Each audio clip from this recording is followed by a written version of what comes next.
Hi everybody, Chris here with Sticks It to the Man Percussion. It's the first video I've done in a little while. Actually recovering from a knee surgery that I had recently. So it's very hard for me to get behind the kit right now, which I absolutely hate.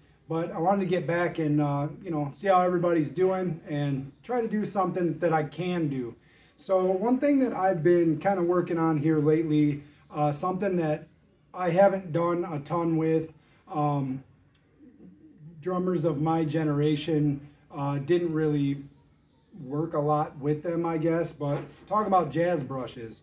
Younger generation of drummers think they're kind of a square thing, but they're actually very useful in a lot of genres of music other than jazz. I recently watched a video, it was a 1-hour lesson with a drummer very well known by the name of Erskine.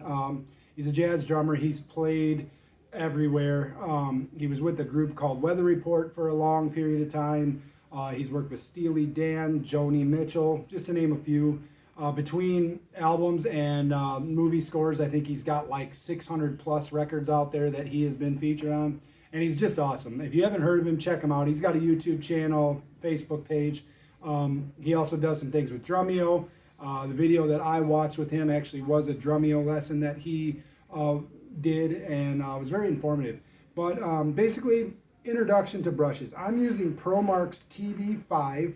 They have kind of a rubber handle that has sort of a grip kind of on it. It's textured. They make a ton of different ones. This is the package that they came in. But on the back here, I know you can't really see that, but they have, let's see, 1, 2, 3, 4, 5, 6, 7 different styles of brushes. They have a B300 accent brush that has a wooden handle, which I've heard a lot of good things about those. I kind of want to pick up a set of those myself. Then they have the B400, which is a blue nylon brush. I've heard some good things about those as well. They have a clear nylon B600. Then the next one is called the Steel Jazz, that is inspired by Gene Krupa's telescopic ones. These are also telescopic, the TB5s. The TB4, which is a little bit heavier. Also, it has the telescopic brushes.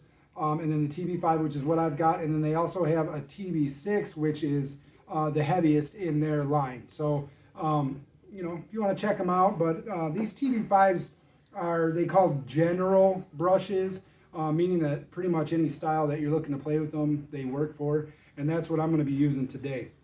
So in that video that I watched with Erskine, he just kind of talked about, how to hold them and things like that. So that's where I'm going to start out.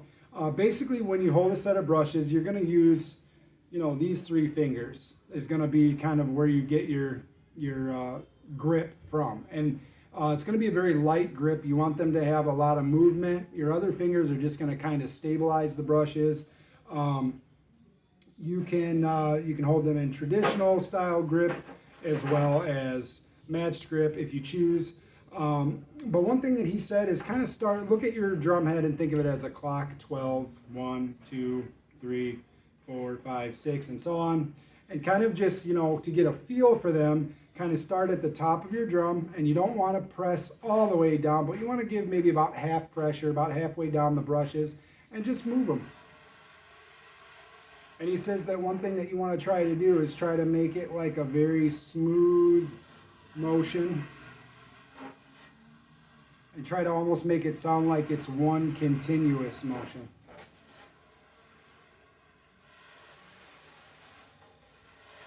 And you can move around a little bit, maybe go from 3 to 5.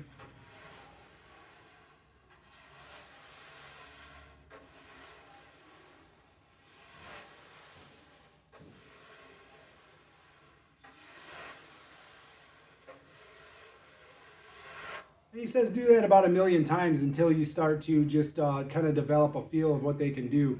So another thing I kind of wanted to work on here is just to kind of show a couple of things that you can kind of do with these to kind of start to get somewhat of a rhythm out of them. So one thing I'm going to do is I'm going to kind of just start to draw some circles at the kind of top 2 o'clock area. Not circles, more like ovals, I guess. Kind of like this. Very smooth motion. And then with the left hand, I'm going to do the same thing, but I'm going to do it in the other direction. Right in like the, kind of bottom left corner, I guess, if you would want to call it. And it doesn't sound like much, but you're starting to just kind of get a feel of what they can do.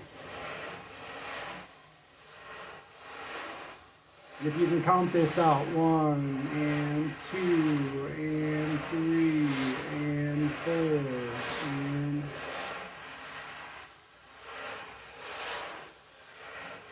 And once you kind of start to get comfortable with that, then what I'm going to do with the right hand, 1, 2, 3, 4, 1, 2, 3, 4, kind of start to build up a little bit of a rhythm.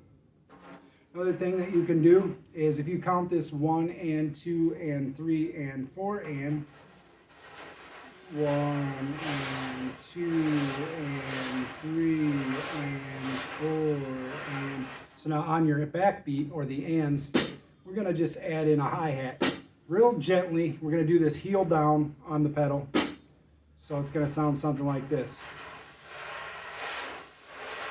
1 and 2 and 3 and 4 and 1 and 2 and 3 and 4 and... Now what I'm going to do is I'm going to do a sweep motion. 1, 2, 3, 4. 1 and 2 and 3 and 4 and another thing that he says is that when you're using brushes, pretend like you're using a stick on a drum, and we have the tendency when we're playing with the stick, you want rebound off that drum, so you're going to let it bounce. So now with the brush, you're going to do what we call dead sticking. So like we're not getting rebound off the brushes.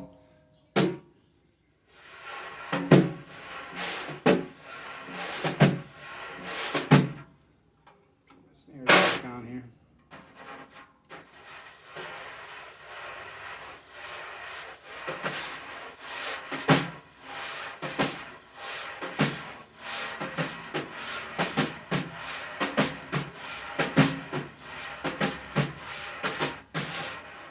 Kind of that sort of emotion, almost sort of a sweep.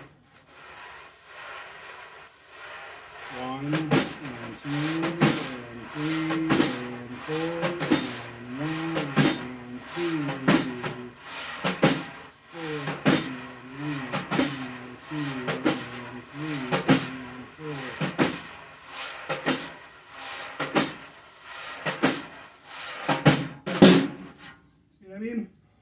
So just wanted to kind of start out with that. As I said, I have never been 100% confident with my brush technique as well. I just didn't use them a lot. A lot of the drummers of my era kind of thought they were square, just sort of outdated or whatnot, which is so very not true. I have used them a lot more over the last probably 10, 15 years. I had a guitar player that I worked closely with for several years, and we played some jazz type stuff that was very slow, big band horn music, and I'm trying to play stuff with the sticks, but it just ended up being kind of loud, and it was hard to, to get a sound that, that made sense with what we were doing. And he has a brother that is a very good drummer, jazz drummer, that I've also known and worked with a little bit, and he asked me, he said, have you ever thought about using brushes? And I said, not really. I thought those were kind of an outdated thing. Well, to my knowledge, that is not the case. They are very well, a very well used instrument, and it's a whole different style of drumming, and they can be used anywhere from jazz to hip hop, believe it or not. You can really just come up with all kinds of different patterns, that you don't want, real loud stuff with.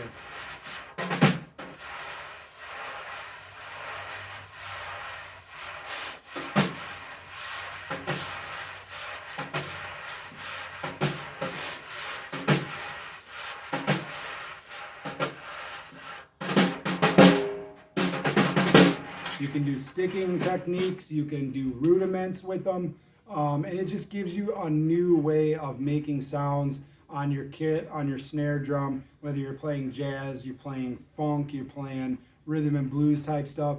Brushes can really come in handy. So I'm working on them more myself, and I just wanted to bring this small amount of knowledge that I've picked up, over the years to kind of introduce them, something very simple that you can work on and practice. And let me know what you guys think. Like, comment. If you dig the video, share it for me. That would be awesome too.